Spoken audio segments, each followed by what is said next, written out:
৪ বছর আগে পাবনার সঞ্চয় আলতাফ আলী আল তাসির সড়ক দুর্ঘটনায় মারা যান।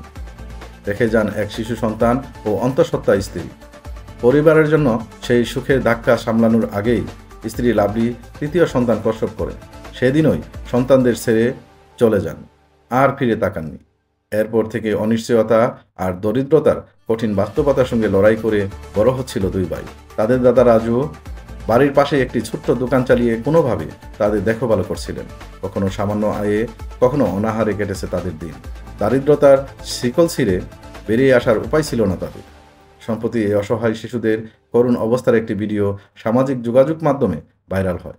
ভিডিওটি বিএনপির ভারপ্রাপ্ত চেয়ারম্যান তারেক রহমানের নজরে আসার পর এবং আমরা বিএনপি পরিবার সংগঠনকে নির্দেশ দেন যেন এই দুই এতিম শিশুর পাশে দাঁড়ানো হয়। বিএনপির ভারপ্রাপ্ত চেয়ারম্যান তারেক রহমান নির্দেশ দেওয়ার পর শনিবার 15ই মার্চ সকালে আটঘরিয়া সঞ্চয়ের বাড়িতে পৌঁছে আমরা বিএনপি পরিবার সংগঠনের সদস্যরা শিশুদের হাতে অনুদান তুলে দেন এবং প্রতিশ্রুতি দেন যে এই সহায়তা চলমান থাকবে।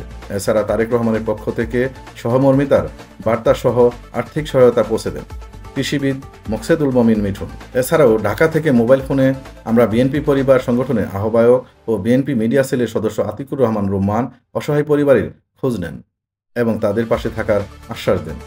এ সময় উপস্থিত ছিলেন জাতীয় প্রেস ক্লাবের স্থায়ী সদস্য জাহিদুল ইসলাম রনি, সংগঠনের সদস্য মাসুদ রানা, পাবনা প্রেস ক্লাবের সাধারণ সম্পাদক জহুরুল ইসলাম, পাবনা জেলা জাসাসের আহ্বায়ক খালেদ হাসান পরাগ, জাতীয়তাবাদী ছাত্রদলের সাবেক সহসভাপতি জামাল হোসেন, চাঁদপুর ইউনিয়ন বিএনপি সভাপতি হারুনুর রশিদ এবং পাবনা সরকারি এডওয়ার্ড কলেজের জাতীয়তাবাদী ছাত্রদলের নেতা আশরাফুল ইসলাম।